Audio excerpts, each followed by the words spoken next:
Hey everyone, welcome back to my YouTube channel. Hope you are all doing well. तो देखो, आज हम mix up questions को यहाँ पर डिस्कस करेंगे, जिसमें हमारा history section, geography section, polity section, economy section, ये सारे के सारे सेक्शंस को हम यहाँ पर कवर करेंगे।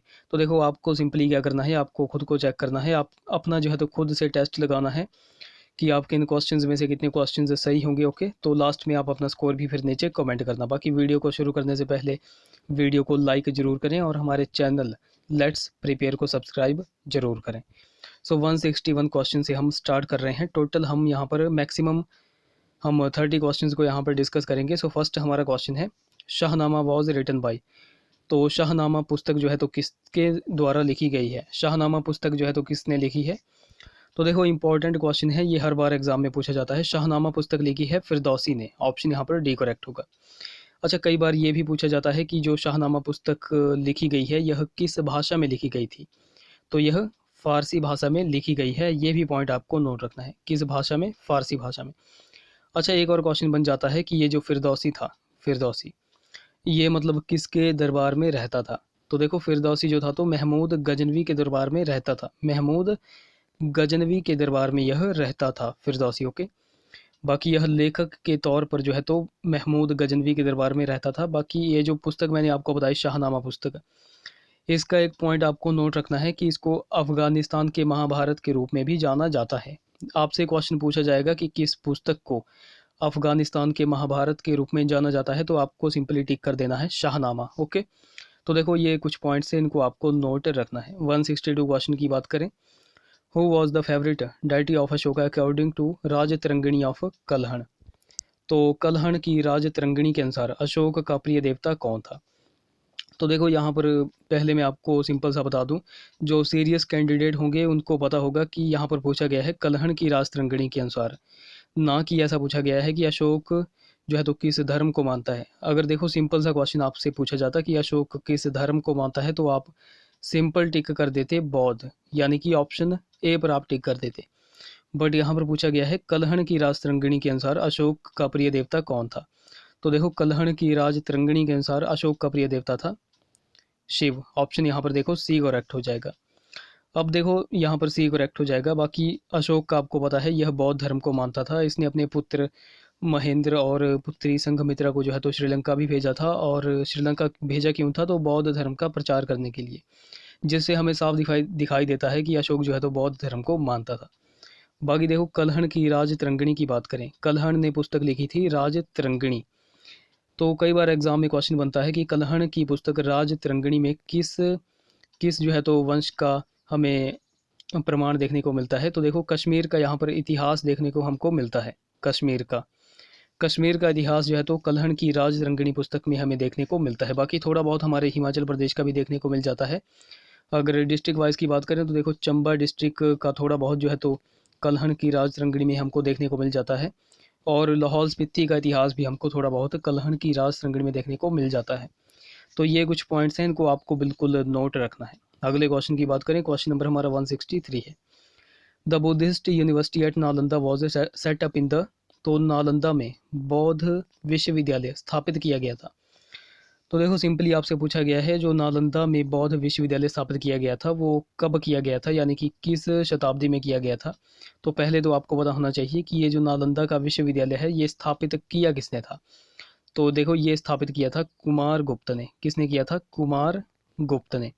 कुमार गुप्त कौन था? तो ये गुप्त वंश का एक शासक था। किसने जो है तो नालंदा में बौद्ध विश्वविद्यालय को मतलब एस्टेब्लिश किया था, निर्माण इसने करवाया था। अब यहाँ पर पूछा गया है कि नालंदा में बौद्ध विश्वविद्यालय स्थापित किया गया था, तो किस शताब्दी में किया गया था?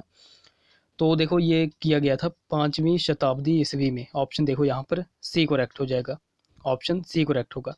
अब देखो, 5वीं शताब्दी ईस्वी आप कह सकते हो 401 ईस्वी से लेकर के 499 ईस्वी के बीच में जो है तो इसको स्थापित किया गया था। ओके, तो यहाँ से आपको ये इन पॉइंट्स के बारे में पता चल गया। अगले क्वेश्चन की बात करें, क्वेश्चन नंबर 164।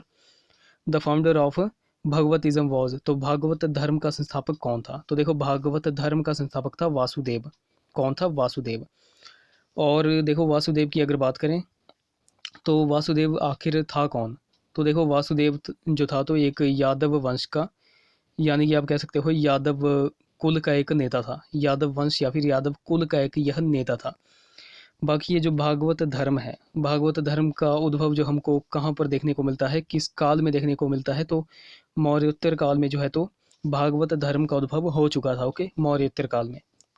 तो देखो यहाँ पर मैंने आपको बताया वासुदेव जो है तो यादव वंश से संबंधित था। अब देखो यादव वंश आप कहोगे कि कहाँ पर यह स्थापित था, किस स्टेट में यह पड़ता था। तो देखो आपको पता होगा जो अलाउद्दीन खिलजी है उसने दक्षिण अभियान किया था। दक्षिण अभियान में 1296 में उसने जो है तो गुजरात के राजा रामचंद्र, किसको, रामचंद्र देव को जो है तो पराजित कर दिया था। रामचंद्र देव कहाँ का राजा था, गुजरात का। और रामचंद्र देव जो है तो किस वंश का राजा था, ये आपको पता होगा या ना होगा मेरे को नहीं पता, बट मैं आपको बता दूं रामचंद्र देव जो है तो यादव वंश का एक राजा था, यादव वंश का एक राजा था। तो यहीं से हमको देखने को मिलता है जो ये वासुदेव होगा ये भी मतलब गुजरात साइड से ही होगा। ओके, तो भागवत धर्म का संस्थापक कौन था, वासुदेव। ऑप्शन यहाँ पर डी करेक्ट होगा। 165 क्वेश्चन की बात करें, विच मुगल रूलर स्टॉप्ड सती। किस मुगल शासक ने सती पर रोक लगाई थी, सती प्रथा पर रोक लगाई थी, तो ये ऑब्वियसली अकबर ने लगाई थी। ऑप्शन यहाँ पर देखो ए करेक्ट हो जाएगा। अब देखो अकबर की अगर बात करें, अकबर को जो है तो अकबर महान कहा जाता है। क्या कहा जाता है, अकबर महान। अब देखो इसको अकबर महान क्यों कहा जाता है, तो मैं आपको देखो कुछ पॉइंट्स यहाँ पर बता रहा हूँ। तो देखो अकबर ने जो है तो जजिया कर को समाप्त कर दिया था, जजिया कर को। फिर उसके बाद दास प्रथा का भी इसने अंत कर दिया था। उसके बाद जो है तो इबादत खाना किसने स्थापना की थी, फिर दीन इलाही धर्म किसने स्थापना की थी। तो इन्हीं वजहों से जो है तो अकबर को जो है तो अकबर महान कहा जाता है। ओके, यह एक कट्टरपंथी जो है तो राजा नहीं था, ये आपको बिल्कुल नोट रखना है। कट्टरपंथी राजा था औरंगजेब। ओके, यह सभी धर्मों को जो है तो मान्यता दे देता था। अगले क्वेश्चन की बात करें, क्वेश्चन नंबर हमारा 166 है। The strength of Shivaji is Calvary was. Shivaji की घोड़ सेना की संख्या कितनी थी, यानी कि जो घोड़ों की सेना की संख्या कितनी थी, तो ये थी, ऑप्शन यहाँ पर सी करेक्ट हो जाएगा, 40,000। 166 का ऑप्शन सी देखो करेक्ट हो जाएगा। देखो शिवाजी की अगर बात करें, शिवाजी के टाइम पे दो कर जो है तो दो इसने कर लगाए थे, वो बहुत फेमस थे। वो कौन कौन से थे, तो एक था चौथ कर, चौथ कर, और एक था सर देशमुखी, सर देशमुखी कर। तो देखो ये दो कर थे, ये इसके टाइम पे बहुत ही ज़्यादा फेमस थे। तो यहाँ से भी क्वेश्चन में कई बार एग्जाम में पूछा जाता है। देखो शिवाजी के जो मंत्रिमंडल था, शिवाजी का जो मंत्रिमंडल था, यानी कि जो मंत्री गण थे, वो उनको क्या कहा जाता था, उनको अष्ट प्रधान कहा जाता था, अष्ट प्रधान। यहाँ से भी क्वेश्चन बहुत बार बनता है, तो इसको भी आपको नोट रखना है। 167 का क्वेश्चन हाँ है हमारा, in which year did the first Carnatic war take place. तो प्रथम कर्नाटक युद्ध जो है तो किस वर्ष में हुआ था। देखो इस क्वेश्चन का आंसर तो मैं आपको बता देता हूँ, बट आपको नीचे कमेंट करना है कि प्रथम कर्नाटक युद्ध जो है तो किन के बीच हुआ था। ओके, आप कमेंट करके बताओ किन के बीच हुआ था। बाकी मैं आपको आंसर बता रहा हूँ, आंसर है ऑप्शन ए, 1746 से लेकर के 48 के बीच में प्रथम कर्नाटक युद्ध हुआ था। ओके, अगले क्वेश्चन की बात करें, question number 168, which of the following is one of the most ancient classical language of India. निम्न में से कौन सी भारत की सर्वाचीन प्राचीन शास्त्रीय भाषा है। देखो इंपॉर्टेंट क्वेश्चन है, इसको आपको नोट रखना है। इस क्वेश्चन का राइट ऑप्शन है तमिल। ऑप्शन यहाँ पर सी करेक्ट होगा। अगले क्वेश्चन की बात करें, question number 169, the Congress socialist party was setup in the year. तो कांग्रेस समाजवादी पार्टी की स्थापना जो है तो कब की गई थी। तो देखो कांग्रेस समाजवादी पार्टी की स्थापना करी गई थी 1934 में, 1934 में इसकी स्थापना की गई थी। ओके, 170 क्वेश्चन की बात करें, the total strength of non aligned member countries are. तो गुट निरपेक्ष सदस्य संख्याओं की कुल संख्या कितनी है। तो देखो इस क्वेश्चन का राइट ऑप्शन हो जाएगा ऑप्शन ए, 120। 120 जो है तो गुट निरपेक्ष सदस्य राष्ट्रों की कुल संख्या है। 171 क्वेश्चन की बात करें, who among the following was never a deputy prime minister of India. निम्न में से कौन कभी भी भारत का उप प्रधानमंत्री नहीं रहा है। देखो यहाँ पर बात करी गई है भारत के उप प्रधानमंत्री की। अब इस पद के बारे में तो संविधान में कहीं पर उल्लेख नहीं है, बट कई बार जो है तो भारत के उप प्रधानमंत्री बनाए गए हैं। तो देखो पहले तो आपको पता होना चाहिए कि भारत के उप प्रधानमंत्री टोटल कितने बनाए गए हैं। तो टोटल अभी अभी तक जो है तो सात लोग जो है तो उप प्रधानमंत्री के पद पर रह चुके हैं। अच्छा, वो 7 लोग कौन कौन से हैं उनको मैं आपको सिंपली यहाँ पर बता देता हूँ, फिर आपका ये जो आंसर है, ये आपका बिल्कुल यहाँ पर डाउट भी क्लियर हो जाएगा। तो देखो सबसे पहले मैं आपको सीक्वेंस से बताऊंगा। सबसे पहले सरदार पटेल, सबसे पहले सरदार पटेल जो है तो उप प्रधानमंत्री रहे थे। उसके बाद जो है तो मोरारजी देसाई, उसके बाद जो है तो उसके बाद चौधरी चरण सिंह, थर्ड नंबर पे चौधरी चरण सिंह। फोर्थ नंबर पे रहे थे हमारे जगजीवन राम। फिर फिफ्थ नंबर की बात करें, फिफ्थ नंबर पे रहे थे Yashwant Yashwant Rao Chavan. Okay, fifth number पे रहे थे ये। फिर सिक्स नंबर पे रहे थे हमारे चौधरी देवी लाल। और हमारे लास्ट नंबर पे रहे हैं लाल कृष्ण आडवाणी जी रहे हैं। ओके, सेवन्थ नंबर यानी कि लास्ट नंबर पे रहे हैं लाल कृष्ण आडवाणी। ओके, तो देखो इन सातों के सातों को आपको बिल्कुल नोट रखना है। ओके, तो देखो यहाँ पर क्वेश्चन पूछा गया है, निम्न में से कौन कभी भी भारत का उप प्रधानमंत्री नहीं रहा है? तो मैंने आपको बता दिया। देखो देवीलाल उप प्रधानमंत्री रह चुके हैं, लाल कृष्ण आडवाणी रह चुके हैं, और चौहान जी भी रह चुके हैं। तो कौन नहीं रहा है? GL नंदा। ऑप्शन देखो यहाँ पर ए करेक्ट हो जाएगा। अगले क्वेश्चन की बात करें, क्वेश्चन नंबर हमारा 172 है। बाकी गाइज अगर आपको वीडियो अच्छी लग रही होगी तो जरूर से इस वीडियो को लाइक करें और अपने भाई बहनों के साथ जरूर से इस वीडियो को शेयर करें। On which one of the following freedoms can reasonable restrictions B imposed on the ground of the security of the state? तो निम्न में से किस स्वतंत्रता पर राज्य की सुरक्षा के आधार पर युक्त प्रतिबंध लगाया जा सकता है? तो कब लगाया जा सकता है? स्पीच एंड एक्सप्रेशन के जो है तो उस पे वाक और अभिव्यक्ति की स्वतंत्रता पर राज्य की सुरक्षा के आधार पर युक्त प्रतिबंध जो है तो लगाया जा सकता है। ऑप्शन देखो यहाँ पर ए करेक्ट हो जाएगा। 173 क्वेश्चन की बात करें, right to work in India is, तो कार्य का अधिकार भारत में क्या है? तो देखो कार्य का अधिकार भारत में एक directive principles of state policy यानी कि राज्य का एक नीति निर्देशक तत्व है। ओके, 174 क्वेश्चन की बात करें, इंडियन फेडरेशन क्लोजली रिजेंबल, भारतीय संघ निकटतम रूप से किसके सदृश्य है? तो ये किसके है? ये है कनाडा के। ऑप्शन यहाँ पर बी करेक्ट होगा।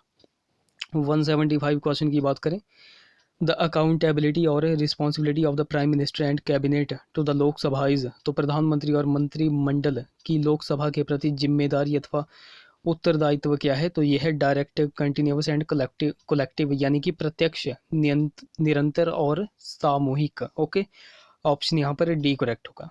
अगले क्वेश्चन की बात करें, क्वेश्चन नंबर हमारा 176 है, the Brahmaputra in Tibet is known as, तो ब्रह्मपुत्र को तिब्बत में किस नाम से जाना जाता है? तो इसको जाना जाता है सांगपो नाम से।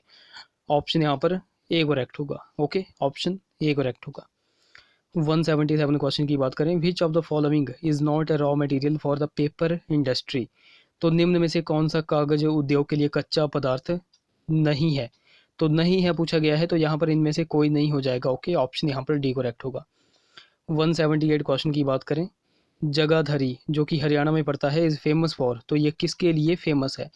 तो देखो जगाधरी एक जगह है जो कि हरियाणा में है, तो यह बर्तन उद्योग के लिए फेमस है। ऑप्शन यहाँ पर ए करेक्ट होगा। 179 क्वेश्चन की बात करें, the largest producer of ginger in India is, तो भारत में अदरक का सर्वाधिक उत्पादक राज्य कौन सा है? तो देखो भारत में अदरक का सर्वाधिक उत्पादक है केरला। ऑप्शन यहाँ पर बी करेक्ट होगा। अगर बात करें हिमाचल प्रदेश की, हिमाचल प्रदेश में कौन सी डिस्ट्रिक्ट में सर्वाधिक अदरक का उत्पादन किया जाता है? तो आपको नोट रखना है सिरमौर डिस्ट्रिक्ट। सिरमौर में जो है तो सर्वाधिक अदरक का उत्पादन किया जाता है। और वहीं पर बात कर ली जाए मशरूम की, तो हिमाचल प्रदेश में मशरूम सिटी किसे कहते हैं? तो मशरूम सिटी कहते हैं सोलन डिस्ट्रिक्ट को। किसको? सोलन को। तो इन 2-3 पॉइंट्स को भी आपको नोट रखना है। 180 क्वेश्चन है हमारा, the largest populated city in India, तो भारत का सर्वाधिक जनसंख्या वाला शहर कौन सा है? तो देखो भारत का सर्वाधिक जनसंख्या वाला शहर यहाँ पर आप देख सकते हो, ऑप्शन ए है मुंबई और ऑप्शन बी है दिल्ली। तो यहाँ पर स्टूडेंट्स कंफ्यूज होंगे, तो देखो आपको ये क्वेश्चन बिल्कुल माइंड में बैठा लेना है कि भारत का सर्वाधिक जनसंख्या वाला शहर है मुंबई। ऑप्शन यहाँ पर ए करेक्ट होगा। 181 क्वेश्चन की बात करें, मैसिव डिफॉरेस्टेशन कॉजेज, अति वन कटाई के कारण क्या होता है? तो देखो अगर हम ज़्यादा जो है तो वन काट देते हैं तो उसके कारण जो है देखो मृदा अपरदन हो जाता है, अकाल पड़ जाता है और बाढ़ आने का भी खतरा बहुत ज़्यादा बढ़ जाता है। तो यहाँ पर ऑप्शन डी करेक्ट होगा, all of these, option D correct. 182 को हमारा क्वेश्चन है, इकोनॉमी से रिलेटेड है, how can we arrive at net national product यानी कि NNP from gross national product in national income accounting. तो देखो राष्ट्रीय आय की गणना में हम सकल राष्ट्रीय उत्पाद से शुद्ध राष्ट्रीय उत्पाद कैसे प्राप्त करते हैं, तो ये हम कैसे प्राप्त करते हैं, तो ये हम जीएनपी से जो है तो डेप्रिसिएशन को माइनस कर देते हैं, यानी कि यहाँ पर ऑप्शन सी करेक्ट हो जाएगा, ऑप्शन सी। 82 का ऑप्शन यहाँ पर सी करेक्ट हो जाएगा। 183 क्वेश्चन की बात करें, the food for work program was subsumed in, तो कार्य के लिए भोजन कार्यक्रम किस में शामिल था, तो देखो कार्य के लिए भोजन कार्यक्रम शामिल था मनरेगा में। ऑप्शन देखो यहाँ पर बी करेक्ट होगा। देखो मनरेगा की कई बार जो है तो फुल फॉर्म पूछ ली जाती है, तो देखो फुल फॉर्म मैं आपको बता देता हूँ। इसकी फुल फॉर्म होगी the Mahatma Gandhi national rural employment guarantee scheme. Okay, एक बार मैं आपको फिर बता देता हूँ, the Mahatma Gandhi national rural employment guarantee scheme. Okay, तो ये स्कीम जो है तो 2005 में जो है तो एस्टेब्लिश यानी कि लागू की गई थी। ओके, अगले क्वेश्चन की बात करें, क्वेश्चन नंबर हमारा 184 है, निर्मल ग्राम पुरस्कार इज रिलेटेड विद, तो निर्मल ग्राम पुरस्कार जो दिया जाता है यह किससे संबंधित है, तो यह स्वच्छता से संबंधित है। ऑप्शन देखो यहाँ पर ए करेक्ट होगा। 185 क्वेश्चन की बात करें जो कि हमारा सेकंड लास्ट क्वेश्चन है, when did the differential rate of interest scheme for the weaker section of society starts in India, तो भारत में समाज के कमजोर वर्ग के लिए ब्याज की विभेदी दर योजना कब प्रारंभ की गई थी, तो देखो ये प्रारंभ की गई थी 1972 में। ऑप्शन देखो यहाँ पर ए करेक्ट हो जाएगा। 186 क्वेश्चन की बात करें, first attempt to initiate economic planning in India was made by, Bharat में आर्थिक नियोजन प्रारंभ करने का प्रथम प्रयास जो है तो किन के द्वारा किया गया था, तो ये किया गया था एम विश्वेश्वरैया के द्वारा। ऑप्शन यहाँ पर देखो डी करेक्ट हो जाएगा। तो गाइज ये थे हमारे कुछ क्वेश्चंस। आई होप वीडियो आपको इन्फॉर्मेटिव लगी होगी, क्वेश्चंस का लेवल आपको अच्छा लगा होगा। आई होप वीडियो आपको बिल्कुल इन्फॉर्मेटिव लगी होगी। अगर वीडियो अच्छी लगी है तो जरूर से इस वीडियो को लाइक करें, शेयर करें, चैनल को सब्सक्राइब करें, साथ में बेल आइकन को जरूर दबाएं। तो चलिए मिलते हैं अब अगली वीडियो में। Till then take care.